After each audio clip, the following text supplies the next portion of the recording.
Welcome to the show, folks. This is Wrestling Changed My Life. Here we go. We can endure anything and adapt and pivot and change.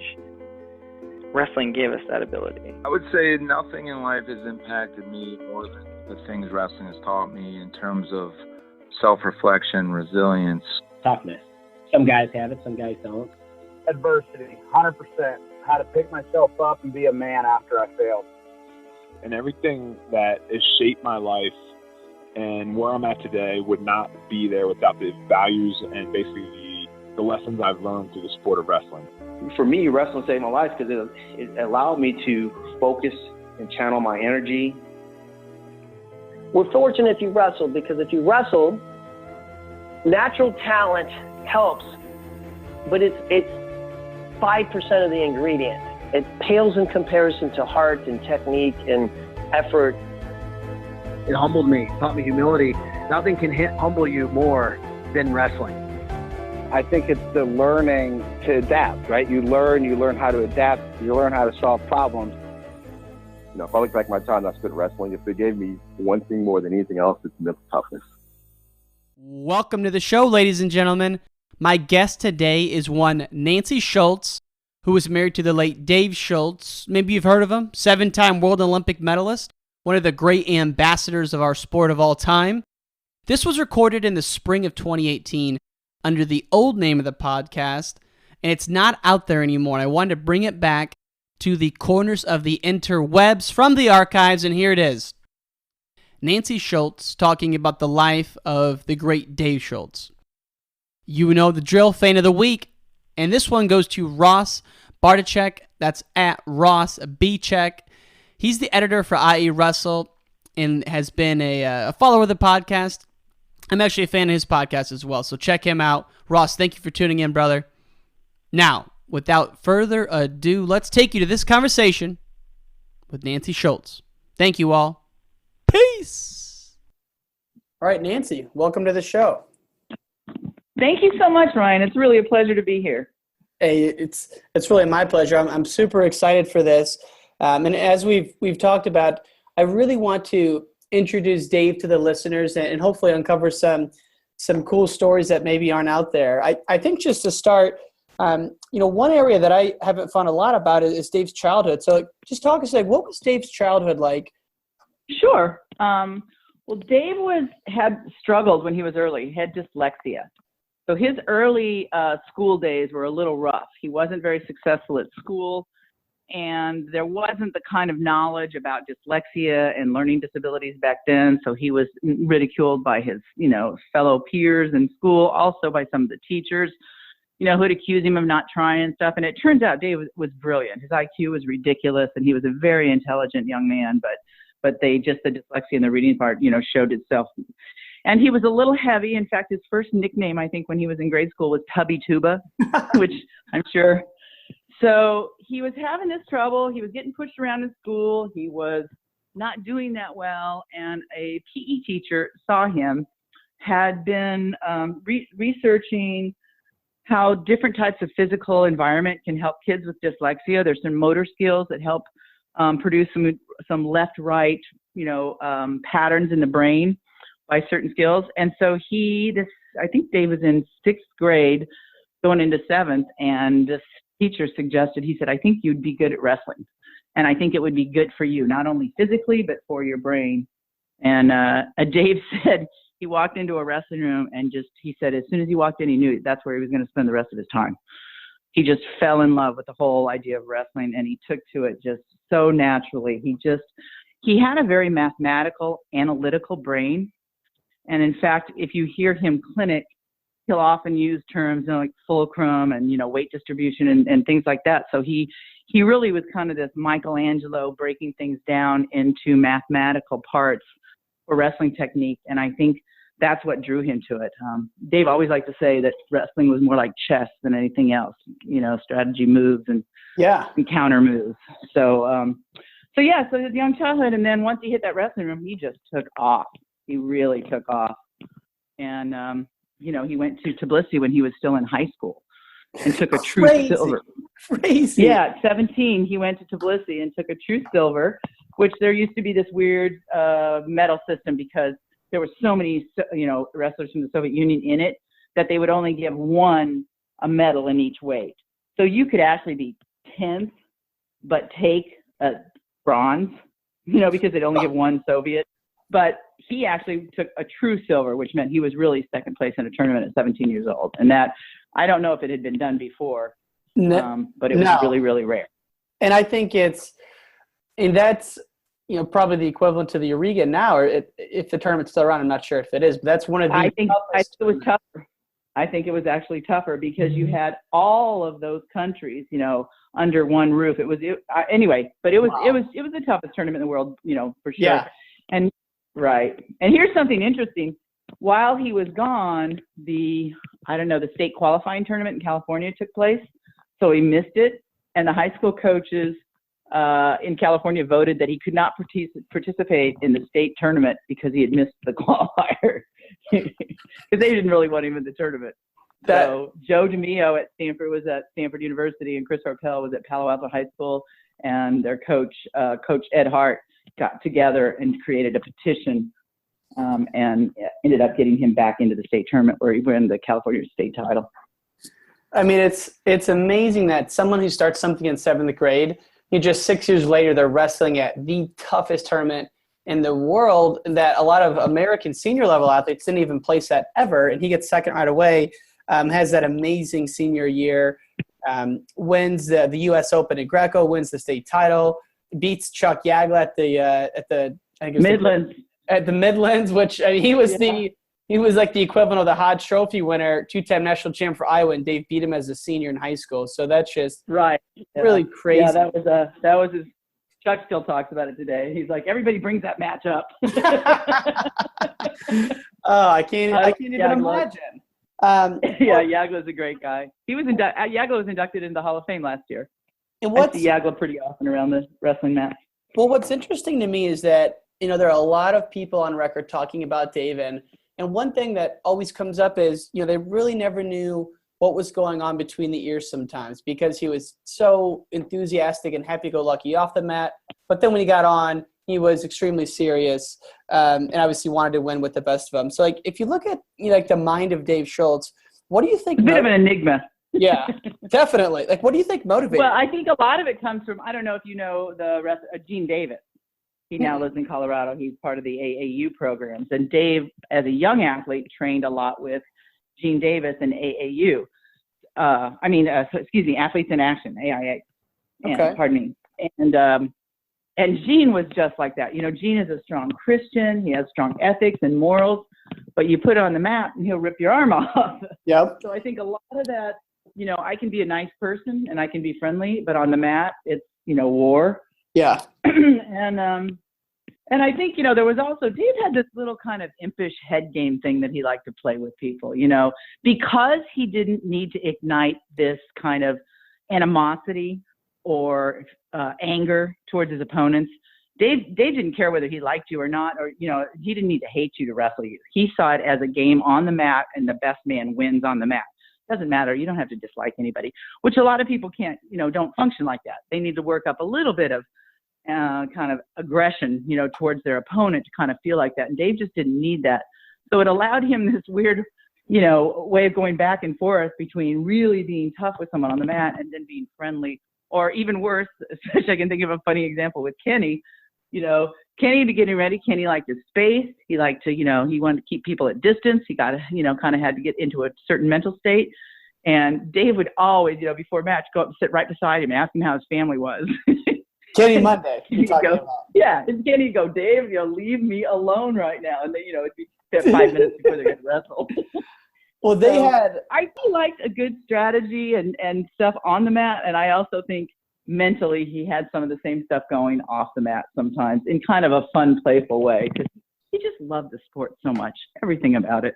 Well, and him and Kenny Monday had some battles. What was he like after a loss? Depressed. I mean, actually, it's interesting. I've talked to a lot of world and Olympic champions, those ones that you peak.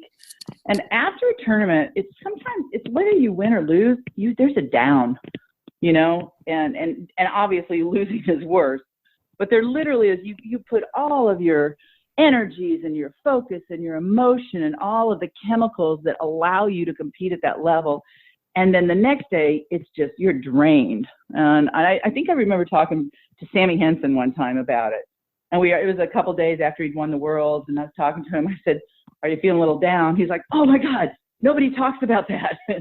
But everything you have in your system is just gone. You're kind of depleted chemically, emotionally. So, but after a loss, he was very evaluative. He would always evaluate exactly what he did. He'd write in his notebooks for a day, going back and looking at, tapes and stuff, and, looking at the techniques that caused him to get into trouble. So he always evaluated it. And it's funny you say that about that post-competition lull. Michael Phelps is probably the most famous who's had issues dealing with that. It's not even a loss, to your point. It's win or loss after that. Right. A sense of, emptiness because they were so focused on one thing. But to me, it's hard to imagine, just from what I've read, Dave ever being depressed or anything like that. But, he went through that same thing. I don't know if it's depressed. That might be a bigger term, not depressed, but certainly reflective and, and upset with himself. I think he had all the skills. It's, when you're at that level, you have the skills to do it. What did you do wrong that we weren't able to win that one, But the one thing I'll say is Dave was very, very humble about his wins and losses. And I always thought that, he had more of that martial arts mentality. And he once said, "You better be nice to everybody on the way up because you're going to see all the same people on the way back down." So, I think you need to be gracious in winning and gracious in losing. And for me, it's a really important attribute. And when I was running the Dave Schultz Wrestling Club, it was something that we talked about a lot. You don't gloat when you win, and don't throw a tantrum when you lose, and somewhere in between, learn how to control your emotions after you compete. Yeah, now that it's as much of a discipline as the other parts of wrestling. Yep, absolutely. And I love that concept of thinking of wrestling as a martial art. Just recently, I think that trend's picked up a little bit with the rise of jiu-jitsu and MMA, but before that, no one really thought of wrestling as a martial art. So it's interesting you thought about that way back then even. Well, and I think right now, we have a little bit of a trend of teams. I just went to the NCAA. I did a lot of other people, and I think I saw more control, respect, humility in that tournament than I've seen in a long time. And I think it falls back on, the coaching that's going on and the responsibility that's being taught by some of our coaches like Tom Ryan and at Ohio State and at Penn State and some of these programs. I think they're bringing a little of that martial arts kind of mentality back into wrestling, and I think it makes us look good. Yeah, I actually had Tom Ryan on this show, and that's what really jumped out to me, is that him and Kale, like those guys on that team, they're all just stand-up guys, like 4.0 GPAs. They don't have a mean bone in their body, it doesn't seem like, and they're just super nice guys. Well, they got a little bit of a mean bone. They're winning a lot. Yeah, when they get out there. But I just think they're producing really great human beings. Yeah, I think they're producing well-rounded, respectable, human beings, and that's really good for us as a sport. Yep, absolutely. Now, kind of going back to Dave's athletic career, you guys were traveling a lot. I think you told me, or I read somewhere, that he went to Russia like 25 or 30 times. What do you remember about those international trips back in the day? Well, it was Dave's devotion to getting better technically. And, when he was coming up, when he was 16, 17, 18, the Soviets were by far the best, wrestlers on the planet. Mm-hmm. And so he early on devoted himself to spending as much time with them, around them, or over there, in the rooms over there. So he learned the language. He spoke fluent Russian. Anytime we went on a trip, we would stay after and go some other place and train for a while. And he learned the language specifically so he could hear their techniques and what they were talking about. And then, as soon as the tournament's over, he'd just go grab one of them and say, "Hey, grab Fedzayev. Hey, show me that trap arm gut, or Karcher, show me that gut wrench," or, he just was not shy about, he just wanted to learn more wrestling all the time. So his trips to the Soviet Union, at one point he changed his stance. He literally went through a 6-month period where he changed his stance to a lower kind of flat back Russian stance that they had back then. As rules change, certain things change, but back then that was a little bit different stance. And so he he had back pain for about 3 months, while he altered his position and learned how to stand a little bit different. So he was always focused on getting as much information from those Soviet training situations as he could. So he went as often as he could. And it just sounds like he loved his craft and loved getting better and improving every day. Like it just seems so obvious from reading. He absolutely did. He had this thing that steel sharpens steel, right? You just keep the better the workout partner, the better you're going to get, the more information. And he always had a notebook. In fact, I've got probably 50 of his notebooks, packed away. He just took notes constantly and referred back to them for kind of taking his own advice, if you will, with training. And do you think it was notebooks on technique, on mindset, or just anything to improve his everything? It's everything. And then he'd have notes on, I just was reading one of them the other day. Somebody asked me a question that made me think of one. So I went back and he's writing notes about KJ, about, Kevin Jackson. And he's watching him compete and he's got all these notes. And I'm sure, he shared it with Kevin at the time, but he's got notes on other people that are competing and notes on his competitors, notes on Russian technique, notes on mental attitude, notes on what puts him in the right frame of mind. So he's very analytical about his training process, but he did love it. He had a pure joy for his sport and for all that surrounds it, for the people, for the process of learning about people, learning new languages, trying new foods, trying new liquors, whatever it is. Like it was a big picture. And I think, ultimately Dave was just such a people person and liked to learn from other people. Yeah, no, that's evident. And, one thing you said that really piqued my interest was he took notes on what put him in the right state of mind. And I think that's such an important piece of high level performance. Like, what can you remember from those journals? That, like, what were some of his? Well, it changed over time, because he competed for so long. He didn't, he died when he was 36 and he was still competing. So I think what worked when he was 19 didn't work. So at one stage it was, putting music on, certain types of music and putting headset. At some point it was doing a pretty, when he was younger, really kind of a hard workout right before he wrestled instead of just warming up. As he got older, it was, it's more about taking more time off because you don't heal as quickly. You don't rebound as quickly. Mm-hmm. So I think the most interesting thing was how he, over time, adapted all these so that wrestling was still fresh and new all the time. Same as his training techniques. He learned Tai Chi for a while and did that. Then he, took up running in army boots through the trees when we lived at Foxcatcher. And then he was swimming for a while. And then, so he just kept recreating his training modes so that it didn't get stale and it didn't get boring. Yeah.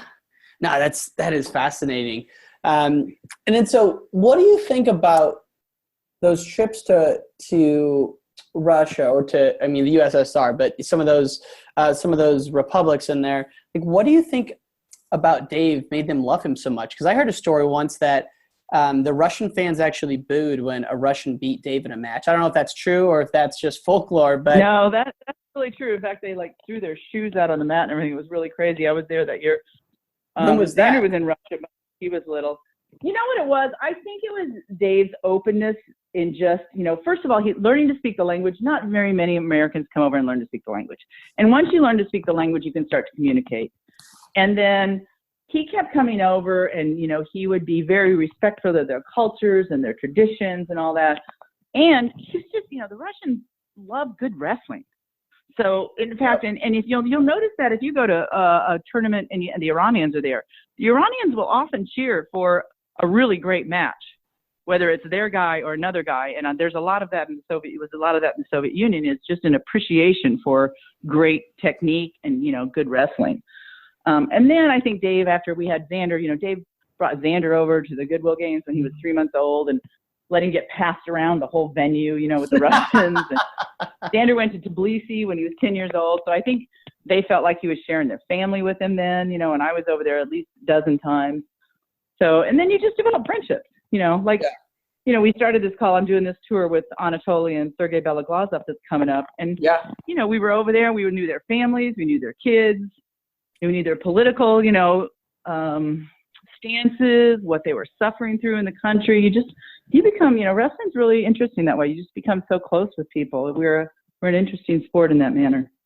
Definitely. And it's such a close community. And that's what I love about it. And most of the people I know love about it. And I do want to get to the tour you're doing with the the Beloglazov. Yeah. I think that's really important to bring some of that knowledge over here. But real quick, so what was the time when Dave got beat by a Russian and he was being booed, or the Russian who won was being booed by the fans? Do you remember that? It was in Tbilisi, and it was one of the final match. I think it was in the finals. And it was just a really, really close call. And I think the ref may have actually, you know, given the benefit of the doubt to their guy. Yeah. And I don't even remember who he was wrestling, to be honest.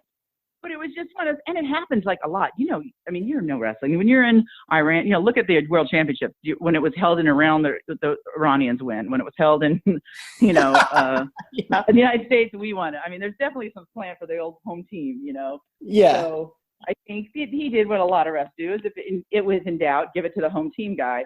And the Russians just didn't. They stood up, and they don't boo, they whistle. And they whistle. That's their boo. The booing in the Soviet Union is when you whistle. Okay. So they were whistling and then taking their shoes and throwing it at the official. He had to run out. They just thought it was a bad call, and they were looking for good wrestling. And they liked Dave. Yeah.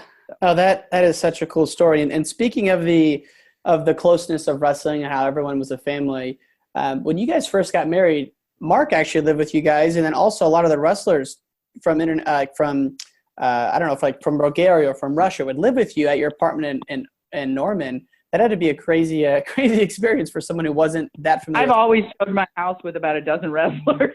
Yeah. First of all, we had a studio in Palo Alto when we were at Stanford. And so a Russian or a Japanese wrestler or somebody would come over, and they'd literally sleep on a mattress in our kitchen. And then for, you know, like, so that was part of that. And then when we moved, the Normans was when we were still in college. We got married when we were still in college. We got married. Okay. Dave says, do you want to go to the World Championships with me? And I'm like, yeah. He goes, well, then you have to marry me, because you couldn't travel back then unless you were married. So that was Tuesday, and we got married on Thursday. No. So, and I got to go to the World Championships. Oh wow, I didn't know that was the story behind it. We'd only known each other about 3 months, but we kind of knew that it was. We thought it might be temporary, because it wasn't a well thought out marriage. 3 months? Then it turned out at 4 years. 4 years later, we recommitted, and we stayed together 15 years when Dave passed away. Wow, that's amazing. One thing you don't hear a lot about, just because I think there's been some, not conflict, but just conflicting stories lately, is how close Mark and Dave were. I think with the big screen film that came out, I think there was some, the stories didn't really line up to what really happened. Like, can you talk a little bit about how close Mark and Dave were when you first met them? Like, did they hang out all the time, or were they separate? Like, what was that like? Inseparable. Mark and Dave were like one person. It was hilarious. So when I married Dave, of course, Mark was the best man, and then we all went home and got into our apartment together. So Mark lived with us. They're just really close. Their childhood, they kind of got bumped around a little bit. They got divorced. Their parents got divorced when they were pretty young, and so they really kind of clung to each other for their support and their emotional support as well. And so they were just really, really tight. And then we were at University of Oklahoma together, and then they both came and coached at Stanford together.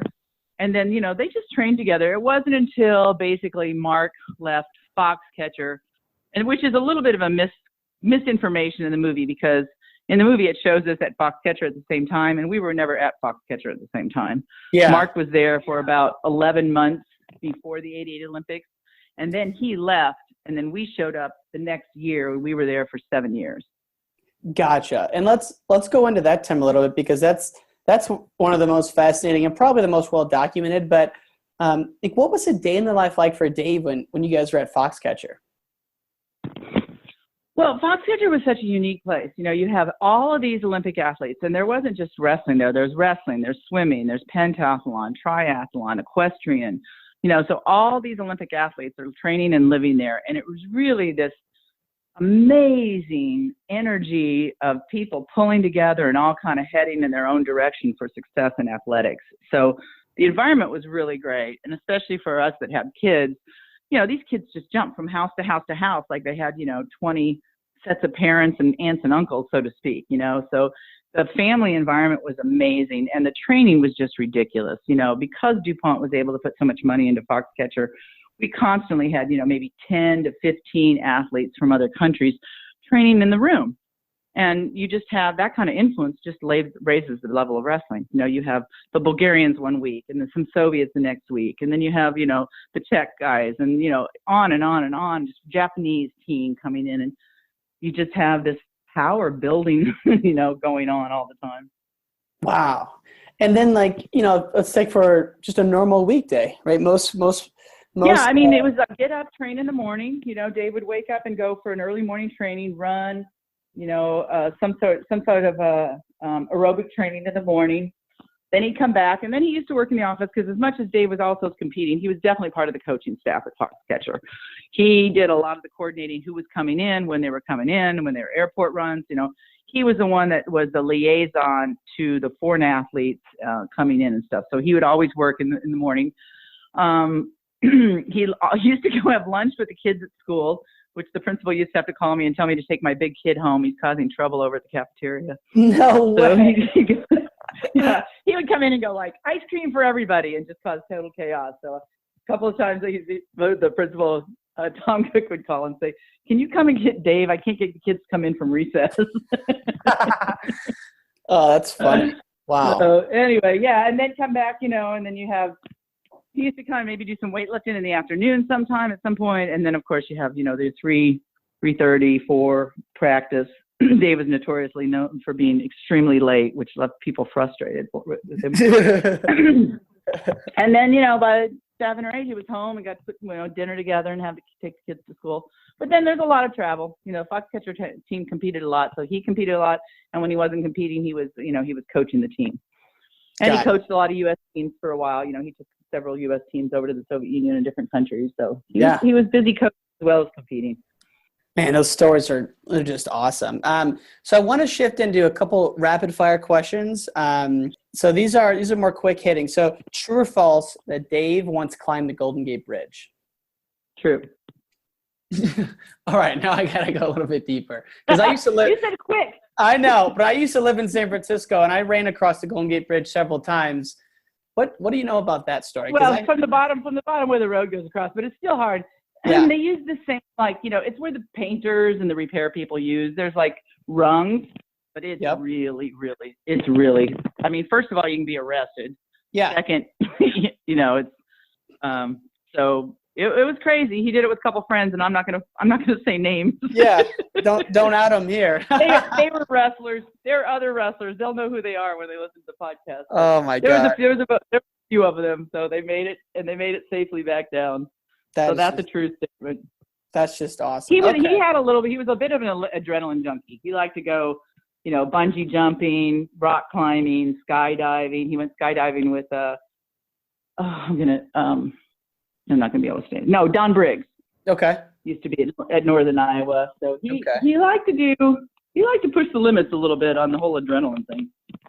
Gosh, it sounds like it. What I think, just a follow-up to that is, obviously the guy, he wasn't like a typical Iowa-style guy where he only wrestled and that's all he cared about. He had a lot of interests. What were some of his, hobbies or passions that people might not know about? Yeah. He learned to shoot. He was at the Olympic Training Center one year, and he went to shoot with the shooting team, and he learned how to shoot really well. So he had a collection of probably 20 kinds of guns, and he learned how to be an excellent shooter, and he trained with some of the Navy SEALs that were out, part of DuPont's team of protection sometimes when they come out. Wow. He was a big bike rider. He liked to ride bikes. He rock climbed. He made his own bullets for a lot of his guns. He learned how to do that. He did Tai Chi.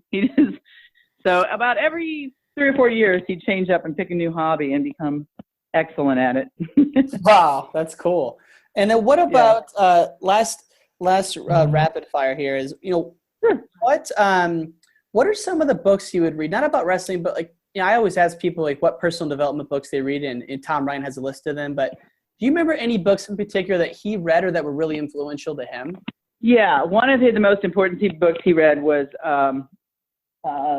Samurai. Hold on, let me think of the name of it for a second. It was about. Give me a second. Musashi. That was one of the books. Book of Five Rings. Yeah. Yeah. No, the book's just called Musashi. It's kind of it's a big, thick book, and it's about the life of Musashi and his training techniques. But because of that book, then he also read a lot of those spin-off books.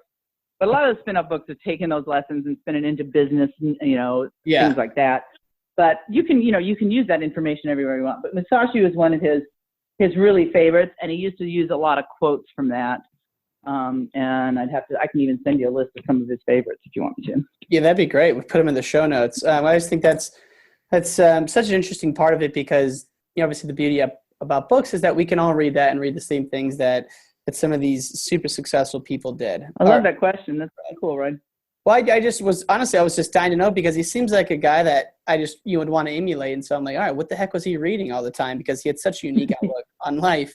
Well, and then now, so after Dave's passing, you started the Dave Schultz Wrestling Club, and obviously you're still one of the most important people in the wrestling community. You're being inducted into the Hall of Fame this year.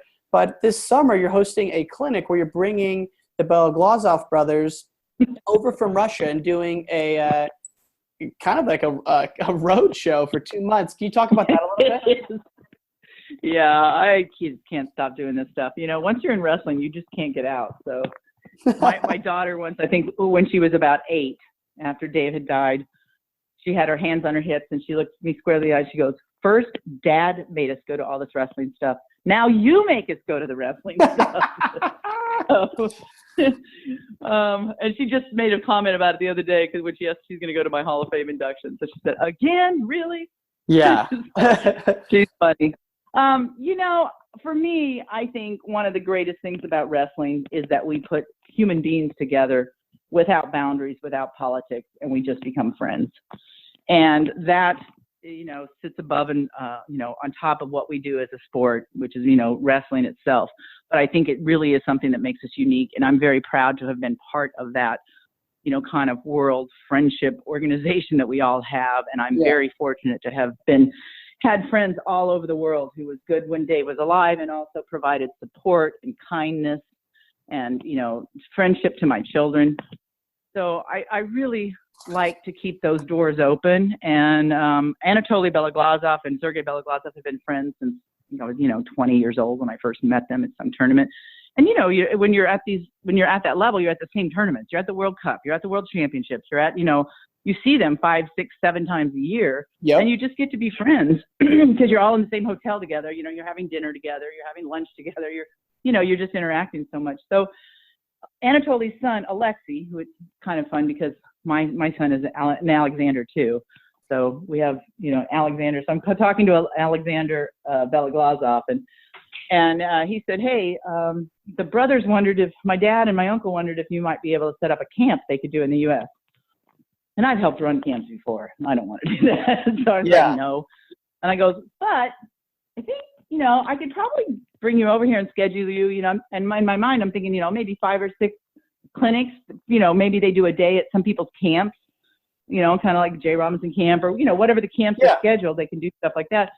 And so it went from my idea about 5 or 6. We now have 22 stops in the U.S. starting on May 19th and continuing to July 8th, and at which point then they'll go to Canada and do a couple of more clinics up in Canada. So I've been talking to coaches and scheduling travel for the last 3 months. They start out, they're in Sunnyvale, California, they're in Portland, Oregon, they're in Franklin Park, Illinois, so near Chicago. They're doing 3 in New York. I mean, they're all over the country. So I'm really excited. I'll see them a couple times. I'm not going to be with them on the tour the whole time, but I'll meet them in Oklahoma because they happen to come in during my Hall of Fame induction. And then I'll see them again down in California, and then they're going to stay at my house in Portland for about 5 days over the 4th of July holiday and stuff. Wow, that's cool. It's really exciting. Wow.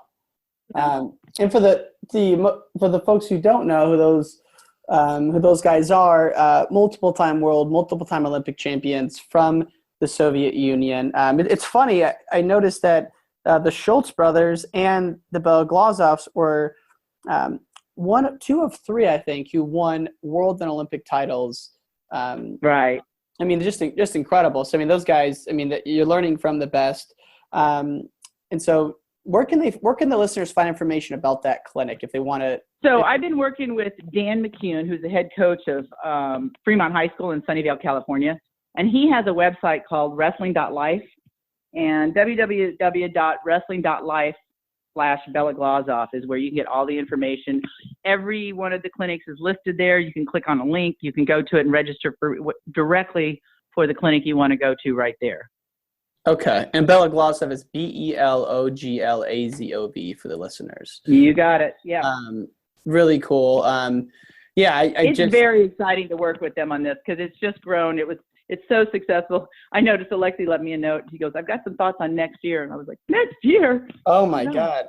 Well, I mean, for people listening, I saw the travel schedule, and it's, fly out of Chicago, land in New York. You drive around 3 days there, then you fly to, Oklahoma. So that's crazy and so cool you're doing that. I know. I told him, I said, I'm really worried about you. And he said, we live in the Soviet Union and do these all the time. So we're not worried about it. We live in Russia. So they're used to traveling. I really was worried about them. I kept trying to book, a couple days, breaks between them. They're like, nope, book us up. Those guys that's a different kind of tough over there. They're not worried about that kind of stuff. I think just the last thing we'll say is, again, you're getting inducted into the Hall of Fame this year. What Hall of Fame is that? And, what does that mean to you? And then we'll sign off here. I am so humbled by that whole experience. I just started thinking about, they wanted a draft of my speech, and I really, it's more about what people have done for me than anything I've done for wrestling. Because when Dave got killed, it's just, it's obviously a horrible, horrible, traumatizing time in your life. And it was the wrestling people who stepped up and just literally carried me through that time, sitting in the courtroom with me, were Dan Shade and Greg Olinsky and the guys from Foxcatcher, and going through the process and just, helping me raise my kids. And I don't know, it's just been a tremendous ride, through the friendship of the sport of wrestling has given to me. So for me, this is the greatest honor. I'm being inducted in the National Wrestling Hall of Fame under the Order of Merit, which is someone that did not compete in the sport, but gave back to it. Yep. And that'll be held in Stillwater, Oklahoma at the Hall of Fame weekend, honors weekend in June 1st through the 3rd, Stillwater, Oklahoma this June. Powerful. Very exciting. Very powerful. I'm so honored. It's just an incredible thing, but I think it's a couple years late just based on what you've done for the sport. I mean, we didn't really get into the Dave Schultz Wrestling Club or the Dave Schultz tournament, but I think it's just, I knew about, the things you were doing even when I was in middle school and didn't even know who Dave was. So I think it's well deserved and something that I'm excited to see the speech and see it all go down. So thank you so much, Ron. Those are kind words. I appreciate it. Any last words for the audience before we sign off here about wrestling, about Dave, about just anything you want to share before we sign off? Just thank you to all this big family of wrestling for all of the love and support I've been given over the years, and check out the clinics. That's it. Check it out, people. Well, Nancy, thank you so much.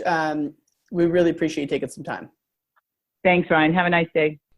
And all great things must come to an end. If you enjoyed this episode, please subscribe, give us a review, give us a rating, and share this with your friends. It would mean the world to us. Thanks for listening to Wrestling Changed My Life.